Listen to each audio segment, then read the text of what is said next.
Luiz ganhando. Então, cara, foi dolorido pro torcedor, sem dúvida. Exatamente. 1h19, este é o Bate Pronto aqui na Jovem Pan News. Você tá com a gente, participe aí com o nosso chat no YouTube, Jovem Pan, Grupo RIC.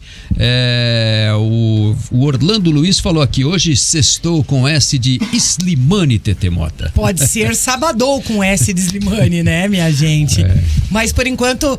nada confirmado, claro, o Coritiba segue aguardando uma resposta do jogador e do staff do jogador para de uma vez por todas concluir esta novela que já dura um bom tempo.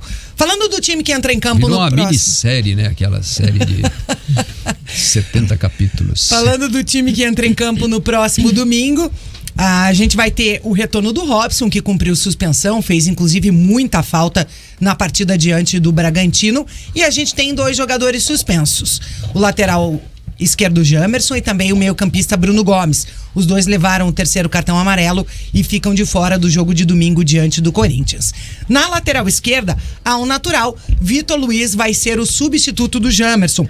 A última vez que o Vitor Luiz foi titular no Coritiba foi no dia 11 de maio, no empate em 1-1 diante do Vasco pela 5ª rodada. Ele foi titular absoluto durante todo o Paranaense, com o técnico Antônio Oliveira. E aí, com a chegada do Jamerson ao natural, ele foi perdendo espaço. O Vitor Luiz, que nesta temporada tem 27 jogos, 20 como titular, e desses 20 como titular, 15 foram antes da chegada do Jamerson. Então é o que chama a atenção. Mas, pro Vitor Luiz, obviamente, que essa vaga de titular pode ser considerada como uma boa oportunidade para tentar retomar a briga pela titularidade. Eu acho difícil, acho bem difícil. O Jamerson tá muito bem, né? O Jamerson, apesar do último jogo ter falhado um pouco, acho que vai ser difícil pro Vitor. E o Vitor é um cara que ele entendeu também, né? Essa questão, acho que ele é um cara extremamente inteligente. Ele é tão inteligente no sentido até de jogo mesmo, né? Não só no pessoal Vitor Luiz, que é um cara inteligente. O cognitivo dele é muito alto para jogar e ele joga em várias posições, né? Como já jogou, como inclusive fez gol contra a equipe do América Mineiro, né? Jogando como volante, né? Então é um jogador que tá ali para ajudar, tenho certeza. Tá mais fácil o Diogo Batista ganhar uma vaga na lateral direita, não? Porque tá mais fácil, né? Porque a galera tá curtindo. Mais fácil, porque é onde justamente o Coritiba se preocupou até em trazer reforço, né? Trouxe o Rainer, que ainda não foi nem relacionado, né, Tete? Tem chance de ser relacionado? Não foi relacionado ainda. Mas tem chance de ser relacionado nessa partida, será? Vamos aguardar. E aí que tá, o Vitor Luiz entra ao natural na lateral esquerda no lugar do Jamerson. Na meia cancha, no lugar do Bruno Gomes, ao que tudo indica, Sebastião Gomes vai começar a sua primeira partida como titular. E não se descarta a possibilidade do Diogo aparecer na lateral direita, mandando o Natanael para o banco de reservas. Essa é uma opção que a torcida já vem pedindo há algum tempo, hein? Dalk e Jana, o Diogo tem entrado bem nos jogos, né? E às vezes ele nem entra no lugar do Natanael, né? Ele entra com uma função um pouco mais avançada. Ele já jogou de volante, jogou de médio pela direita, já jogou de ponta. Então, é um cara bem versátil. É um cara bem versátil, né? Pela categoria de base. Inclusive, eu sempre lembro disso aqui, na final da Copa do Brasil Sub-20, que o Coxa venceu o Botafogo, o Diogo jogou de ponta e o Natanael jogou de lateral direito, né? Porque o Natanael desceu, já estava no profissional, desceu para jogar aquela partida e acaba jogando como lateral e o Diogo como ponta. Mas daí será que defensivamente ele também consegue ter essa mesma entrega? As pessoas elas têm muitas críticas ao Natanael defensivamente, né? Principalmente no jogo do Bragantino, falando que ele falhou e tal, que ele não conseguiu cortar a bola. Contra o Botafogo, um dos gols do Botafogo foi uma falha individual dele. Mas eu acho que defensivamente, ele pode ser mais efetivo do que o Diogo, sabe? Também acho. E daí que vem o grande problema, né? Você vai... Só que tendo o Vitor Luiz, nesse caso, que se torna também às vezes um pouco mais defensivo até... Já jogou como zagueiro até, né? Eu acho que poderia ter essa inversão, né? Fazer esse equilíbrio, exatamente. O Francisco Franco levanta até uma questão aqui, ó. Vocês não acham que o Coxa hoje tem melhores opções para a zaga do que o Atlético? O Atlético tá sofrendo aí com, né? O Zé Ivaldo vai embora e tal. O Matheus Felipe tá meio queimadão. É que o Coritiba abriu novas opções, né? Entraram jogadores novos. E o Atlético, ele vem com jogadores que tem o respeito, tem a sua história, como o Thiago Heleno, Zé Ivaldo e tudo mais. Tem o Kaká agora que vem para agregar, mas ele vem insistindo numa zaga já há muito tempo, e essa zaga parece que já não consegue render aquilo que se espera, né? E o Henrique, caiu de produção, porque obviamente que isso acontece com todo jogador, né? E o Henrique é um subiu setor muito mais de envelhecido, produção, né? O próprio Kusevich subiu de produção também, no geral, apesar do drible que ele levou. Que o Henrique tava queimado no começo do ano, lembra? Tava, total. Mas assim, o Coritiba parece que tem mais opções, no caso, tem o Jean, né? Tem o Reinaldo, que chegou agora. O Thiago. Então, mas são jogadores que, por mais que não são utilizados ali como titulares, parece que o Coritiba tem um leque maior, né? Parece que o Coxa talvez tenha opções confiáveis no geral hoje. Se são melhores opções ou não, eu não vou entrar nesse mérito, para ser muito sincero. Tá? Um abraço pro Chico, enquete inclusive. aí, deixar. Mas eu acho que o Coritiba hoje tem opções boas. Por exemplo, o torcedor do Atlético fala em Matheus Felipe, os caras colocam a mão na cabeça e falam, pelo amor de Deus, não. Né? Hoje, se o torcedor do Coritiba precisar ter... Antes falavam isso com o Bruno Viana, por exemplo. Né? Mas hoje não tem mais o Bruno Viana. Daí hoje tem o Reinaldo, tá todo mundo ansioso pra ver estrear. Hoje o Henrique tá indo bem, o Kusevich tá indo bem, são os dois titulares. Aí tem o Jean e o Thiago, que a torcida criou uma confiança sobre os dois também. Jogaram bem, né? O único que, na verdade, é uma incógnita é o Maurício, né? Que chegou recentemente. Exato. E ainda não foi relacionado também, então... A gente falou, só pra finalizar aqui a parte do Coxa, a gente falou durante essa semana que o Coxa tem um tabu, né? Até porque desde que é Neoquímica Arena, o Coritiba não conseguiu uma vitória lá. Mas o tabu vai muito mais além. Faz 20 anos que o Coritiba não ganha do Corinthians jogando em São Paulo. A última vitória foi no ano de 2003, 1-0, gol do Marcel, que foi destaque no Brasileirão aquele ano, marcando 20 gols. Desde aquele ano de 2003, foram 12 encontros no estado de São Paulo, com 10 derrotas do Coxa e 2 empates. Esses dados são aí do Grupo Helênicos. Dando um abraço lá pro Flávio, que abastece o Grupo Helênicos e sempre tá na nossa escuta. Muito bom, 1h26. Continue participando com a gente aqui no nosso Bate Pronto, deixando o seu like, é muito importante. Vote aí também na nossa enquete, hein? Qual time mais decepcionou aí na Libertadores, o Atlético Paranaense, o Atlético Mineiro ou o Flamengo? 56% votando aí no Flamengo, 35% no Atlético Paranaense, 9% no Atlético Mineiro. E o Corinthians voltou classificado da Argentina com o técnico Vanderlei Luxemburgo com dúvidas sobre o time que ele coloca em campo no domingo contra o Coritiba, porque ele tem uma decisão pela Copa do Brasil no Morumbi na quarta-feira que vem contra o São Paulo. Corinthians está em vantagem porque venceu na ida por 1-0 na Arena em Itaquera e joga pelo empate contra o Tricolor, mas o resultado de ontem deve ter assustado um pouco aí o Luxemburgo, né? O poder de reação e de fazer 2-0 do São Paulo foi testado e aprovado ontem na vitória sobre o San Lorenzo da Argentina pela Copa Sul-Americana. O Vincenzo Dalicani está trazendo informações do Corinthians para esse jogo de domingo. Boa tarde, Vincenzo. Boa tarde, Linhares. Boa tarde aos amigos. Muito boa tarde ao ouvinte que nos acompanha tanto pelo YouTube quanto pelo rádio. O Luxemburgo tem algumas dúvidas aí para escalar o Corinthians para esse domingo contra o Coxa, e 3 jogadores são certezas de que pelo menos serão relacionados, voltarão a serem relacionados pelo Luxemburgo. Renato Augusto não foi relacionado contra o New Old Boys e foi até cortado da lista da viagem para Rosário. Deve ser relacionado e deve jogar pelo menos um tempo contra o Coxa no final de semana.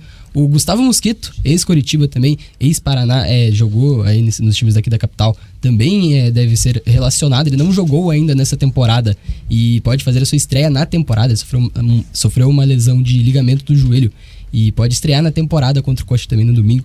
E o Gabriel Moscardo, volante de 17 anos, também volta à disposição depois de se recuperar de uma apendicite. O Vanderlei Luxemburgo falou sobre a situação do Renato Augusto. Disse que até cortou o Renato da viagem para Rosário. Vamos escutar o técnico do Corinthians. Eu mandei o Renato voltar para São Paulo para trabalhar, né? Porque seria perigoso deixar ele vir para cá na sequência de jogos, né? Um jogador com a experiência dele, né? E é importante ele se preparar para os jogos, né?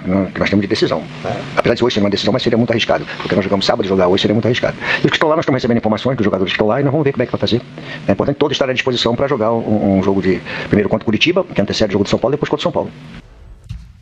Tá aí o Luxemburgo, ele... Rapidinho, hein? Rapidinho, aceleradinho o nosso Luxo. Isso era o áudio do WhatsApp que deram uma... Meteram 2 vezes. 2x no áudio. 2x no Luxemburgo aí. Exatamente. Ele tem essas voltas, então, do Renato Augusto, do Gustavo Mosquito e do Gabriel Moscardo. Voltas importantes aí. O Moscardo é titular, deve ser titular do Corinthians, e o Renato Augusto também deve jogar pelo menos 45 minutos. O Corinthians deve ter também o Lucas Veríssimo para essa partida contra o Coxa. Contratação bombástica aí da janela. O Lucas Veríssimo não estreou ainda pelo Corinthians na temporada. Ele treina normalmente desde que chegou, mas ainda não fez a sua estreia. E pode ser relacionado para domingo também contra o Coxa. Claro, é uma incógnita ainda, mas vem treinando normalmente, pode ser relacionado. O Corinthians também trabalha para ter o paraguaio Matias Rojas para o domingo também. O Rojas também foi uma contratação muito aclamada nessa janela de transferências do Corinthians. Ele se recupera de um trauma no tornozelo que sofreu há 20 dias, exatamente 20 dias hoje, contra o Bahia pelo Campeonato Brasileiro. A avaliação dele física é no dia a dia, né? Ele ainda se recupera da lesão. Não treinou com bola até amanhã dessa sexta-feira. Nessa manhã ele postou aí uma foto no Instagram com um uniforme de treino, chuteiras e dentro do gramado. Se ele treinou com bola fica a suposição, né? Mas ele pode ter treinado com bola nessa sexta e pode jogar também aí no domingo contra o Coritiba. Um possível time do Corinthians tem Cássio no gol, Fagner, Gil, Murilo e Fábio Santos na zaga, Gabriel Moscardo, Maicon e Renato Augusto, Wesley, Adson e Yuri Alberto no ataque. Esse é um rabisco aí do time do Vanderlei Luxemburgo, que pode ir a campo aí no domingo. O Corinthians treinou na quinta, deve fazer 2 treinos hoje, né? Um treino de período duplo, agora de manhã e na tarde dessa sexta-feira. Treina no sábado e aí viaja pra Curitiba. Viaja pra Curitiba não. Viaja lá pra Itaquera, que é exatamente. Longe. Nossa Senhora. Que é longe de lá. E vai a jogo aí no domingo contra o Coxa. O Corinthians, que se não perder, mantém uma invencibilidade que já tem 10 jogos. O Corinthians soma 80% de aproveitamento nessa invencibilidade. É o melhor aproveitamento entre todos os times da Série A neste período. Até marca o do Botafogo, que tem 73% de aproveitamento. O Corinthians tem 80% nos últimos 10 jogos. A última derrota do Timão foi no dia 5 de julho, há mais de um mês, contra o América Mineiro pela Copa do Brasil. O Corinthians perde o jogo em Itaquera, mas vence nos pênaltis e avança na Copa do Brasil, né? E essa sequência pode ser mais vitoriosa, pode igualar aí a melhor sequência invicta do Vitor Pereira lá em 2022, no ano passado, né? O treinador português do Corinthians. Ele teve 11 jogos de invencibilidade em junho de 2022, pelas fases iniciais ali de Liberta e Brasileirão. E agora o Corinthians pode igualar essa sequência aí com o Luxemburgo também. Como a TT falou, o Coxa não vence o Corinthians lá em São Paulo desde 2003, com o gol do Marcel aí, tá? E também não vence o Corinthians no geral desde 2011, ganhando o Couto Pereira por 1-0, gol do volante Jonas, desculpa. Então, lateral direito. Esse Jonas era lateral direito, 2011. Mas jogava de volante, não jogava não? Não. É volante, é lateral. Isso, do Inter, Vitória. O maior vice da história da Copa do Brasil. Teve 5 vice-campeonatos da Copa do Brasil. O Jonas, né? Isso. O Jonas do Flamengo era o volante. Teve o Jonas aí em 2016, eu acho. É verdade, confundi. Só uma situação, me chamou a atenção. Quando é que vai ser o treino 2 períodos do Corinthians? Hoje. O Vanderlei Luxemburgo tá de sacanagem. Dia 11 de agosto, ele tá dando treino 2 períodos. Isso não existe, velho. Não existe. E se ele jogar com esse time titular aí que o Vicenzo passou, cara, ele tem o jogo mais importante do ano na quarta-feira. Uma semifinal, um clássico contra o São Paulo. A chance de ele perder algum jogador. O Renato eu entendo, porque o Renato vai pegar justamente ritmo por não ter jogado já nesse meio de semana. Já foi poupado, já né? foi poupado nesse meio de semana. Deve jogar 45 minutos. Geralmente tem sido assim em jogos do Brasileiro, né? O Renato joga 45 minutos, geralmente o Renato decide o jogo em 45 minutos e sai. Né? Seja no primeiro ou no segundo tempo. Mas colocar o time titular inteiro assim... porque eu acho que vai além do fato de são 2 jogos em São Paulo, não tem o desgaste da viagem, mas eu acho que vai além disso, né? Porque você coloca em campo jogadores que podem se lesionar, podem se machucar. Você tá colocando um monte de jogador voltando de lesão, né? Pra começar. Vocês têm um monte de jogador o Moscardo, tá à disposição novamente. E a chance ainda do Rojas, né? Do Rojas, então eu acho que precisa ter um pouco mais de equilíbrio nesse momento. Agora, falando do time do Corinthians, é um time que com o Luxemburgo, ele parece que amadureceu. Demorou, mas engrenou, né? Demorou, mas engrenou, porque o Luxemburgo teve uma fase ruim também. Quando ele chegou, ele ficou 7 jogos ali sem vencer, aí conseguiu desencantar em maio, né? Teve esse crescimento.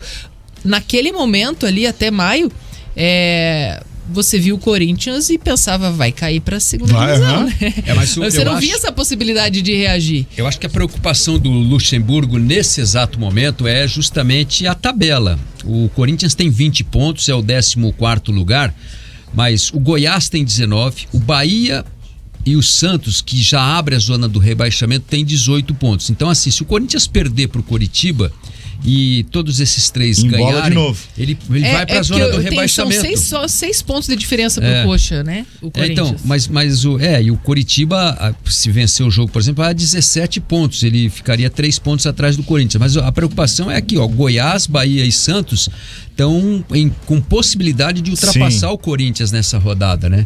E se os três ultrapassarem o Corinthians fica na zona do rebaixamento. Então o Luxemburgo, e ele deixou muito claro desde a chegada dele que era pra o salvar, trabalho né? é para não cair.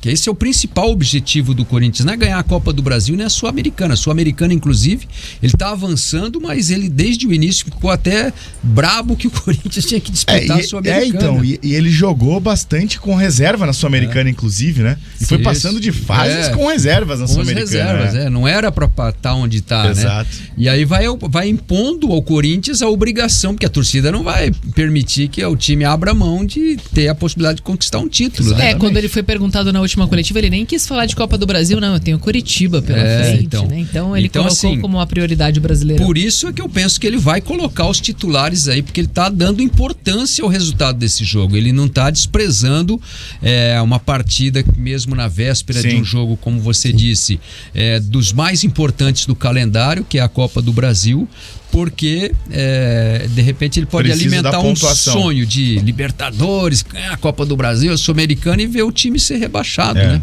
Na coletiva contra o Internacional, da partida contra o Internacional, ele falou, o Corinthians precisa somar pontos porque tá atrás na tabela e precisa ir somando pra também tentar uma classificação pra Sul-Americana também, até pra Libertadores na temporada que vem, né? Ter um fôlego, né? Exatamente. Que é o principal do Corinthians. O Léo Souza está dizendo aqui, o Coritiba ganhou só 2 vezes em São Paulo do Corinthians, em 2003, que foi essa última vitória, e a outra foi lá em 1971. Foi de 3-2 essa vitória de 71. O Rivelino e o Adãozinho... Qual é a odd pra vitória do Coxa? O Rivelino e o Adãozinho fizeram os gols do Corinthians. E aí, Leocádio, Paquito e Tião Abatiá fizeram os gols da virada do Coritiba. Foi nesse jogo aí que eu criei essa lei aí do placar perigoso. Eu tava escutando esse jogo no rádio. Patenteou.